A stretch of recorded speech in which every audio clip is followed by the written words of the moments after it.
Assalamualaikum warahmatullahi wabarakatuh. Perkenalkan, nama saya Liandita Pohan. Pada pembuatan video kali ini, kelompok kami akan membahas mengenai vitamin larut lemak. Kelompok kami beranggotakan Lady Andini, Laurentin Stefani, saya sendiri Liandita Pohan, dan Lucia Advenita. Untuk outline yang akan kami bahas, di sini yang pertama kita akan membahas vitamin A, selanjutnya kita juga akan membahas vitamin D, vitamin E, dan vitamin K, yang dimana semua vitamin ini termasuk ke dalam vitamin larut lemak.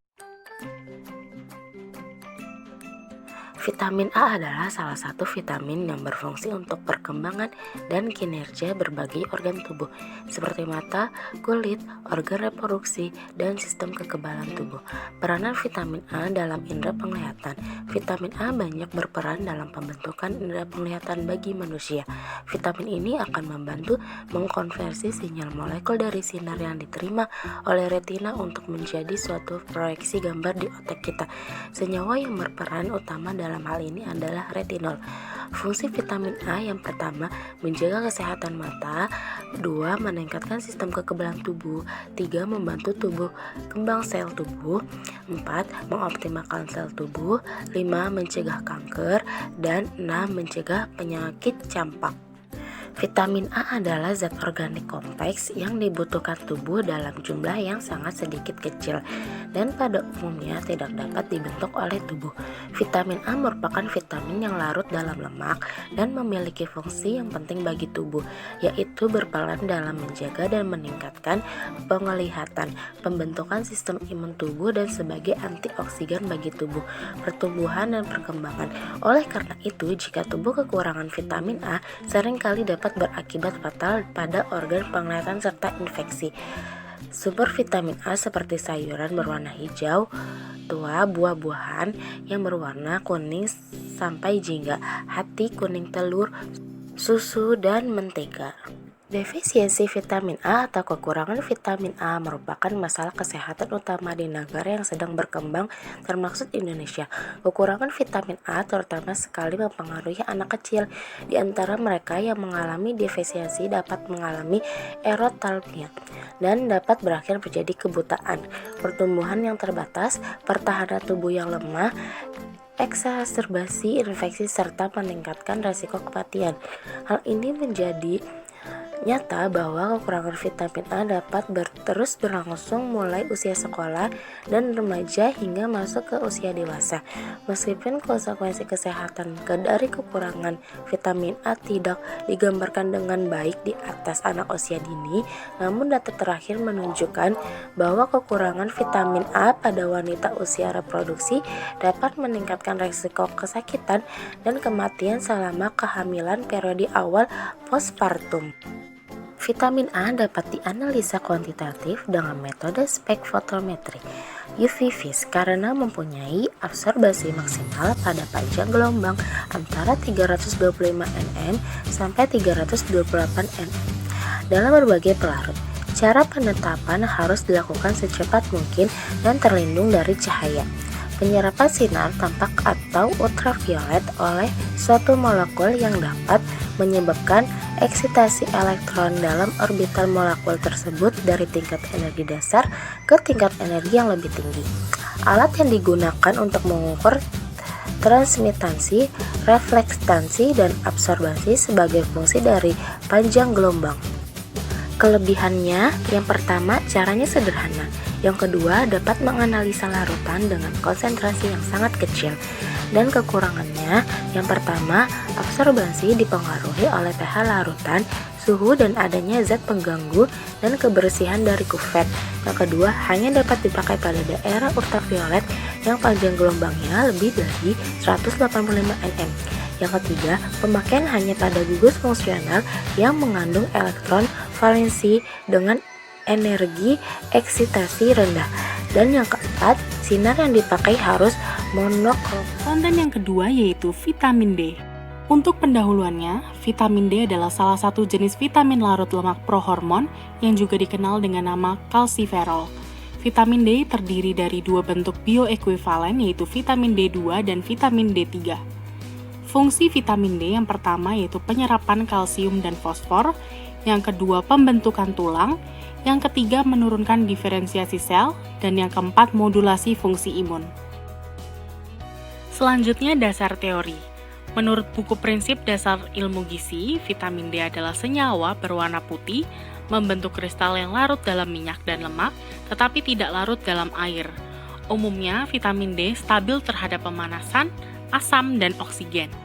Vitamin D merupakan salah satu mikronutrien yang bersifat larut dalam lemak yang berperan dalam metabolisme kalsium dan fosfat, homeostasis kalsium, kesehatan vaskuler, diferensiasi dan proliferasi sel. Defisiensi vitamin D bisa terjadi karena kurangnya nutrisi vitamin D, kurangnya paparan sinar matahari, obesitas, gangguan pada hati, dan ginjal. Sumber utama vitamin D berasal dari sinar matahari yang berasal dari radiasi matahari ultraviolet atau UVB yang mengkonversi 7-dehidrokolesterol di kulit menjadi previtamin D3 yang kemudian menjadi vitamin D3. Dan pada makanan, vitamin D paling banyak ditemukan dalam minyak ikan, contohnya ikan salmon dan makarel, biji-bijian, dan produk susu. Berikutnya, uji vitamin D dengan metode analisa kualitatif pemanasan hidrogen peroksida. Alat yang diperlukan ada gelas kimia, pembakar bunsen, pipet tetes, dan tabung reaksi. Dan bahan yang dibutuhkan ada sampel, larutan hidrogen peroksida, reaksi Carpris atau TCA, dan air. Langkah kerja yang pertama yaitu masukkan 10 tetes zat yang akan diuji atau sampel ke dalam tabung reaksi. Kemudian tambahkan 10 tetes larutan H2O2 5% ke dalam tabung reaksi, lalu kocok tabung reaksi selama 1 menit, kemudian panaskan tabung reaksi di atas api kecil perlahan-lahan, dan jangan sampai gelembung gas keluar. Setelah dipanaskan, lakukan pendinginan di bawah air mengalir, dan lakukanlah uji coba menggunakan reaksi Carpris yaitu TCA, lalu amati dan catatlah perubahan warna yang terjadi pada larutan tersebut. Kelebihan dari metode ini yang pertama sederhana, cepat, dan mudah dilakukan. Kemudian warna titik akhir mudah diamati karena membentuk warna jingga ke kuning dan tidak memerlukan banyak biaya. Sedangkan kekurangan pada metode ini hanya terbatas pada analisa kualitatif dan memungkinkan terjadinya reaksi samping sehingga terbentuk negatif palsu. Konten yang ketiga yaitu vitamin E. Vitamin E pertama kali ditemukan pada tahun 1922 oleh Evan dan Bishop. Vitamin E dibagi menjadi 2 kelas yaitu ada tocopherol dan tocotrienol. Terdapat 6 jenis tocopherol. Yang pertama ada alfa, beta, gamma, delta, eta, zeta yang memiliki aktivitas bervariasi, sehingga nilai vitamin E dari suatu bahan pangan didasarkan pada jumlah dari aktivitas-aktivitas tersebut. Tocopherol yang terbesar aktivitasnya adalah tocopherol alfa. Fungsi utama vitamin E di dalam tubuh adalah sebagai antioksidan alami yang membuang radikal bebas dan molekul oksigen. Kemudian vitamin E juga berfungsi mencegah penyakit hati, mengurangi kelelahan, membantu memperlambat penuaan karena vitamin E berperan dalam suplai oksigen ke darah sampai dengan ke seluruh organ tubuh. Vitamin E juga menguatkan dinding pembuluh kapiler darah dan mencegah kerusakan sel darah merah akibat racun. Kemudian vitamin E juga membantu mencegah sterilitas dan distrofi otot. Lalu selanjutnya metabolisme vitamin E. Dalam makanan, vitamin E berbentuk ester. Lipase pankreas membebaskan vitamin E dari ikatan esternya. Penyerapan vitamin E bersama dengan penyerapan lemak, ditransport bersama lipoprotein, fosfolipid membran sel maupun membran subseluler. Mengandung banyak vitamin E. Transfer vitamin E melalui plasenta terbatas jumlahnya, sedangkan melalui kolostrum susu ibu itu lebih baik, dan tinja maupun urin didapatkan metabolit vitamin E berbentuk kuin dan tocopherol X. Kelebihan vitamin E di dalam tubuh akan disimpan dalam beberapa organ, antara lain seperti hati, jaringan adiposa, otak, dan lipoprotein vitamin diekskresikan dari tubuh bersama dengan 4 melalui fases. Sebagian lagi melalui urin setelah diubah lebih dahulu menjadi asam tocopheronat dan tocopherminton yang dapat berkonjugasi dengan glukuronat. Kekurangan vitamin E dapat menyebabkan tubuh tidak bertenaga, aktivitas seksual menurun, deposit lemak yang tidak normal di otot, perubahan degenerasi di hati dan otot, kulit menjadi kering, dan peningkatan resiko kanker. Untuk sumber vitamin E antara lain ada olive oil, coconut oil, sunflower oil, sayuran hijau seperti bayam, mustard greens, turnip hijau, biji-bijian seperti bunga matahari, kacang-kacangan, telur, tahu, udang, dan buah alpukat. Untuk uji vitamin E menggunakan metode analisa kualitatif, identifikasi menggunakan warna, bahan yang digunakan ada alkohol absolut, HNO3 pekat, dan untuk alat-alatnya ada tabung reaksi, rak tabung reaksi, gelas kimia 500 ml, pipet tetes, batang pengaduk, spatula, waterboard atau pengangkat air. Untuk langkah kerjanya, yang pertama masukkan 1 ml sampel yang akan diuji dalam tabung reaksi, kemudian tambahkan 2 ml alkohol absolut dan 5 tetes HNO3 pekat ke dalam tabung reaksi. Kemudian homogenkan tabung reaksi secara perlahan atau bisa menggunakan batang pengaduk. Selanjutnya panaskan tabung reaksi di dalam gelas kimia di atas api kecil selama 15 menit dengan menggunakan suhu 75 derajat Celcius. Lalu amati dan catatlah perubahan warna larutan tersebut, kemudian perubahan warna yang akan dihasilkan yakni berwarna jingga sampai berwarna merah. Untuk kelebihan metode ini tuh lebih efisiensi waktu karena pemanasan hanya dilakukan selama 15 menit, kemudian sederhana, cepat, dan mudah untuk dilakukannya.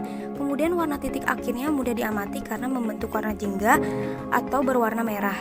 Kemudian untuk kekurangannya hanya terbatas pada analisa kualitatif, kemudian pengukuran suhu saat pemanasan harus diperhatikan lebih, tidak bisa digunakan untuk semua jenis vitamin. Saya Lucia Advenita akan menjelaskan mengenai vitamin K. Vitamin K merupakan vitamin larut lemak yang cukup tahan terhadap panas dan tidak mudah rusak dalam proses pemasakan biasa. Nah, vitamin K ini tidak tahan terhadap alkali dan juga cahaya. Fungsi dari vitamin K dalam tubuh yaitu sebagai pembekuan darah, membentuk dan menjaga kesehatan tulang dan jantung, serta pengembangan otak. Untuk mendapatkan vitamin K atau sumber dari vitamin K itu bisa didapat dari hati, sayuran daun berwarna hijau, kacang buncis, kacang polong, kol, dan brokoli. Nah, akibat dari kekurangan vitamin K itu sendiri itu darah tidak dapat menggumpal atau darah itu sukar menggumpal. Makanya kalau misalnya melakukan operasi atau terjadi luka itu darahnya sulit menggumpal jika defisiensi dari vitamin K. Nah, akibat kelebihan itu ada hemolisis sel darah merah, sakit kuning, dan kerusakan otak. Jadi vitamin K sendiri itu memiliki 3 jenis, 2 terdapat secara alami dan 1 dibuat oleh manusia atau sintetik. Nah, yang terdapat secara alami ada vitamin K1 dan K2 dan yang sintetik itu ada K3. Nah, vitamin K1 atau filokinon itu hanya terdapat pada tumbuh-tumbuhan yang berwarna hijau. Nah, dia itu berfungsi sebagai pembekuan darah. Nah, untuk vitamin K2 atau menakinon itu disintesis oleh bakteri yang ada dalam saluran pencernaan dan dia itu berfungsi untuk menjaga kesehatan tulang dan jantung. Untuk vitamin K3 yang merupakan vitamin K sintetik itu perlu dihindari. Kenapa? Jadi pertama, vitamin K3 ini diperuntukkan untuk mengatasi defisiensi dari vitamin K. Namun vitamin K3 ini malah mengganggu fungsi dari glutathione. Nah, glutathione itu merupakan antioksidan yang diproduksi secara alami oleh tubuh. Nah, makanya vitamin K3 ini tidak diperuntukkan lagi untuk mengatasi defisiensi pada vitamin K pada manusia. Berikut struktur kimia dari vitamin K1, K2, dan K3. Selanjutnya untuk menganalisa vitamin K itu menggunakan HPLC atau HPLC. Nah, HPLC itu atau High Performance Liquid Chromatography atau dikenal juga dengan istilah KCKT atau kromatografi cair kinerja tinggi.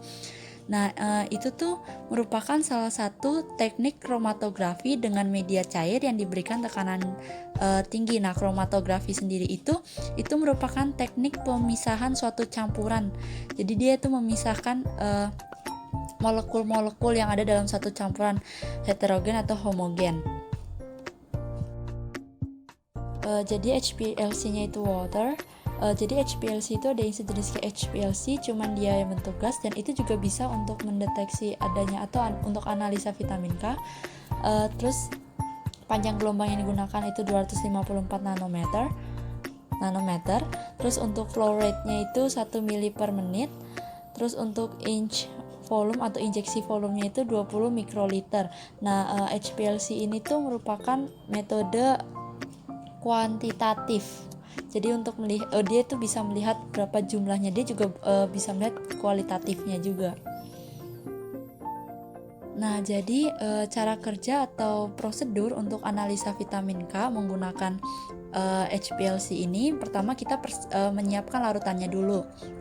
Nah, jadi 2,82 mili asam asetat glasial dan 5,88 mili trietilamin itu dilarutkan dalam 500 mili aquades. Nah, setelah udah dilarutkan, nah habis itu atur pH menjadi 3,4 dengan menambahkan asam asetat glasial.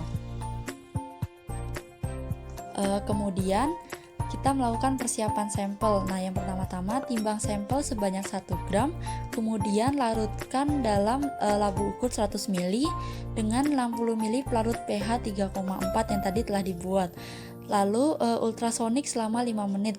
Jadi ultrasonik itu merupakan alat yang digunakan untuk preparasi sampel. Jadi dia itu fungsinya untuk mencampurkan menjadi suatu larutan yang heterogen atau homogen. Terus tambahkan dengan pelarut pH 3,4 hingga tanda tera. Lalu saring menggunakan milipor 0,4 mikrometer. Lalu periksa dengan HPLC. Lalu untuk fase geraknya, jadi sebelum kita periksa kita harus menyeting alatnya dulu dengan fase gerak. Jadi pertama itu ada 2,2 gram heptan sulfonic acid sodium dan 100 mg EDTA ditambah 1000 ml aquabides, kemudian tambah 48 ml asam asetat glasial dan 10 ml trietilamin. Lalu atur pH dengan asam asetat glasial hingga pH 3,4. Kemudian tambahkan 50 ml acetonitril. Lalu tambahkan dengan aquabides hingga tanda tera. Lalu untuk membuat larutan standarnya atau larutan blankonya itu prosedurnya sama dengan pelakuan yang sama dan dengan ukuran sesuai dengan sampel. Jadi pelakuannya dan ukurannya itu sama dengan si sampel. Setelah hasil sudah didapat, maka langsung masukkan ke rumus dan hitung kadar vitamin K dalam sampel. Lalu kelebihan dan kekurangan HPLC ini, kelebihannya volume sampel yang digunakan itu sedikit, lalu mampu memisahkan molekul-molekul campuran dengan daya pisah tinggi, dapat menghindari terjadinya dekomposisi atau kerusakan bahan analisis, waktu analisa singkat, dapat digunakan untuk isolasi zat yang tidak mudah menguap dan zat yang tidak stabil, lalu dapat dilakukan dengan suhu kamar, lalu spesifisitasnya tinggi, dan untuk kekurangannya itu larutan itu harus dicari fase diamnya terlebih dahulu, lalu hanya bisa digunakan untuk asam organik, dan HPLC itu tuh mahal. Nah, larutan standarnya itu juga terkadang sering tertinggal di injektornya. Sekian presentasi dari kelompok kami, kurang lebihnya mohon maaf dan terima kasih.